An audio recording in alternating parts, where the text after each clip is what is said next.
Salut les gars, j'espère que vous allez bien. Bienvenue dans cette petite vidéo pronostic des quarts de finale de la Coupe du Monde. Ça démarrera ce jeudi avec France-Maroc. Un petit remake de la demi-finale de 2022 où la France s'était imposée 2-0 avec cette ouverture du score de Théo Hernandez. Mais attention, en 2026, ça risque d'être un match beaucoup plus accroché. On va commencer d'ailleurs par ce France-Maroc pour le pronostic. J'en ai fait une vidéo plus complète, plus longue. N'hésite pas à checker ça si tu veux en savoir plus sur ce match. En tout cas, pour mon pronostic, j'avais évoqué pas mal d'aspects, notamment la capacité du Maroc avec son milieu de terrain qui est sa grande force avec les Ounahi, Bouhaddi et Laïnaoui, que de garder le ballon et en fait d'imposer leur rythme, d'imposer leur tempo dans les matchs qu'ils ont disputés jusqu'à présent. En revanche, malgré leur bonne dynamique, il y a des petits bémols à ajouter concernant l'état de forme des Marocains. Déjà physiquement, on a vu dans la première mi-temps face au Canada que c'était très difficile. On sent une équipe 11 qui commence à piocher dans ses ressources physiques. Également, tu as deux blessures, deux absents qui risquent d'être problématiques. C'est déjà Saibari, il y a de grandes chances qu'il ne soit pas titulaire face à la France. Et perdre ton meilleur buteur depuis le début de la compétition, c'est très compliqué. Également, en défense centrale, Riyad est encore un petit peu trop juste. Donc ça sera sûrement Hal qui sera mis titulaire et il ne m'a pas rassuré face aux Canadiens. Et donc en prenant tout ça en compte et en regardant du côté de la France où tu as toujours les Olysée, les Dembélé, Bappé, Barcola ou peut-être Désiré Doué et que tu mets en perspective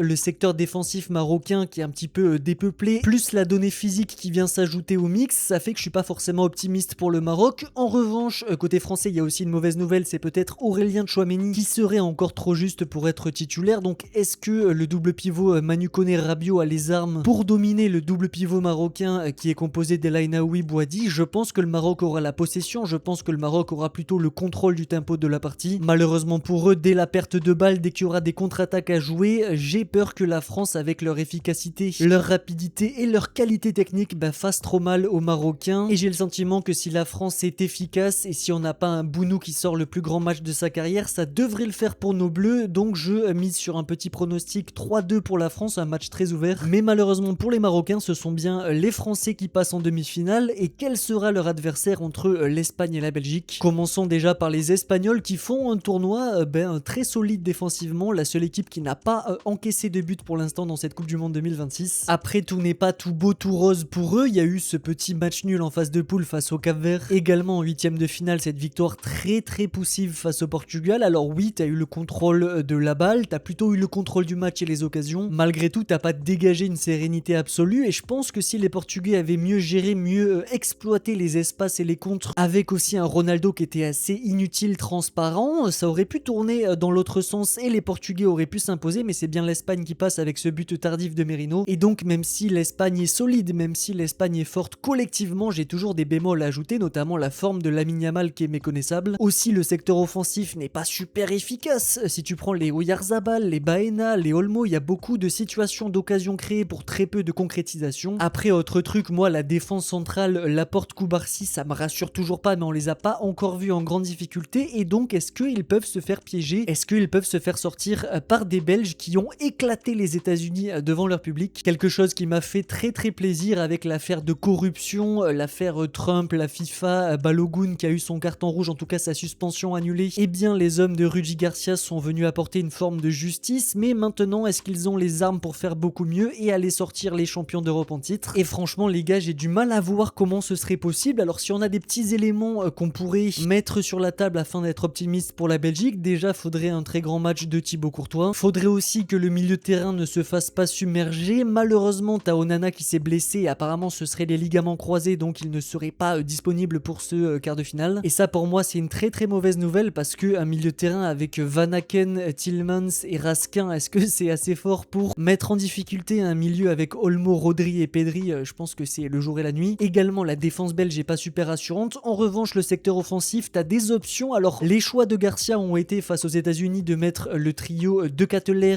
Luque Bacchio et Trossard en tant que trio offensif, laissant des options comme Jérémy Doku, comme Lukaku sur le banc. Je pense qu'il y a des choses à exploiter du côté espagnol, notamment un Lukaku qui peut venir troubler cette défense, Laporte, Koubarsi, peut-être Doku sur le côté gauche qui peut, dans son duel face à un Pedro Porro qui est pas un immense crack défensif, peut y avoir un avantage pris justement par l'ailier virevoltant belge. Malgré tout, je vois toujours trop de certitudes collectives de la part des Espagnols. En plus, ils ont des super subs comme Merino, comme Torres qui peuvent faire des différences. Je vois quand même l'Espagne l'Espagne encaissait son premier but de la compétition, peut-être un but de Lukaku, mais ce sont quand même les Espagnols qui à mon avis vont passer pour une demi-finale magnifique entre la France et l'Espagne. Terminons alors de l'autre côté du bracket, on va commencer par ce petit Suisse-Argentine avec les Argentins qui se sont une nouvelle fois fait une grosse frayeur. Après la victoire à l'arraché 3-2 contre le Cap-Vert, ça a été une nouvelle victoire 3-2 contre l'Égypte, mais là dans des conditions encore plus difficiles. Ils étaient menés 2-0 jusqu'à la 79e avant que Messi décide de chambouler totalement le destin de cette rencontre. Victoire 3-2 des champions du monde en titre qui montre une nouvelle fois que mentalement ils sont très très solides. Après, ça veut aussi dire quelque chose, d'autant galérer face à des petites nations entre guillemets. Ça confirme un petit peu qu'ils sont moins impériaux qu'il y a 4 ans de ça, qu'ils sont sur une génération vieillissante et qu'offensivement il y a beaucoup moins d'armes qu'auparavant. Même sur le secteur défensif, c'est pas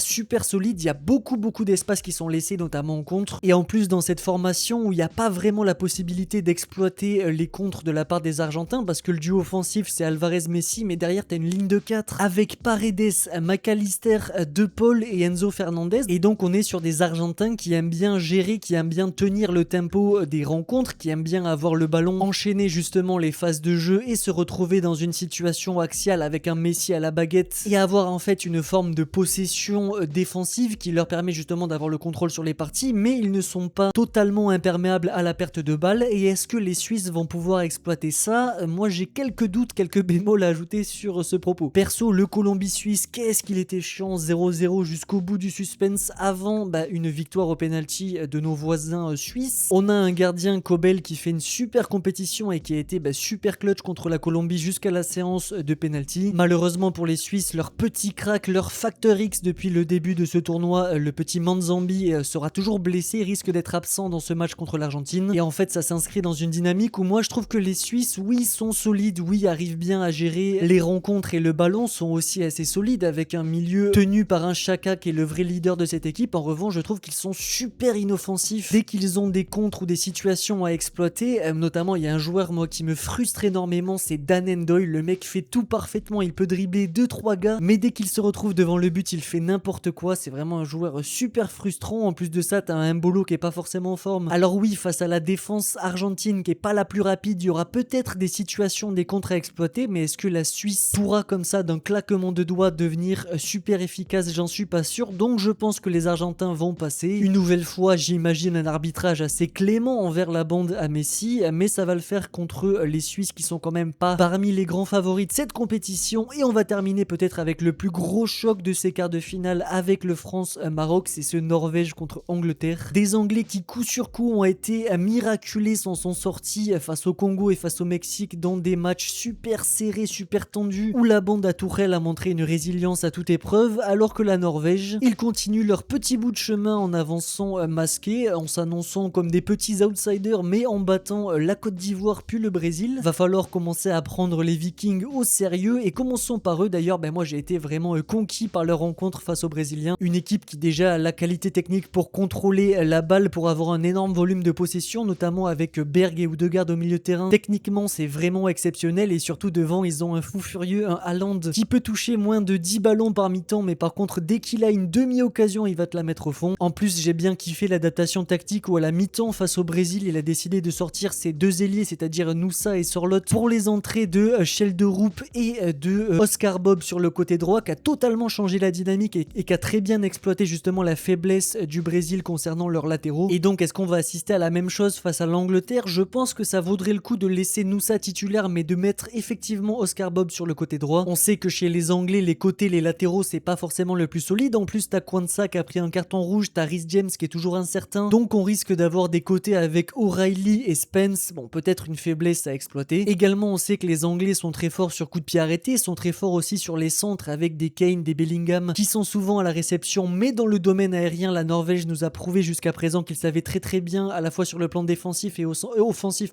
s'en servir comme une arme destructrice. Donc est-ce que les Anglais sont pas tombés dans un match-up, dans une rencontre où ils vont être à la fois en difficulté dans leurs forces et leurs faiblesses? Perso, je vois une grande possibilité que la Norvège prenne le contrôle du ballon, prenne le contrôle de la possession. Des Anglais aussi qui risquent d'être en difficulté sur leur côté. Est-ce que les latéraux vont pouvoir tenir? Et aussi Gueye, Kwanzaa face à Haaland, est-ce que c'est assez solide pour contenir les assauts, l'efficacité du leader d'attaque norvégien? Pareil, j'en suis pas sûr. Et donc j'en viens à me poser la question très sérieusement, est-ce qu'on n'aurait pas une surprise? Est-ce qu'on n'aurait pas des Norvégiens en demi-finale? Surtout, j'ai l'impression que physiquement, il y a un petit écart entre les deux, avec la Norvège qui jusqu'à présent s'en est sortie assez tranquillement entre guillemets dans les rencontres, alors que l'Angleterre, notamment dans ce match contre le Mexique, a dû aller puiser très loin dans les ressources pour s'en sortir vivant, a joué à 10 une grande partie de la seconde période. Donc pour toutes ces raisons, je vais mettre la petite surprise Norvège pour une demi-finale Argentine-Norvège. Et donc le dernier carré sera composé de France, d'Espagne, d'Argentine et des Norvégiens. N'hésite pas à me dire en commentaire si tu es d'accord avec cette analyse et avec ces prédictions. N'oublie pas le like et l'abonnement avant de partir mon BG. Il me reste plus qu'à te souhaiter d'excellents quarts de finale. C'était Capia, gros bisous.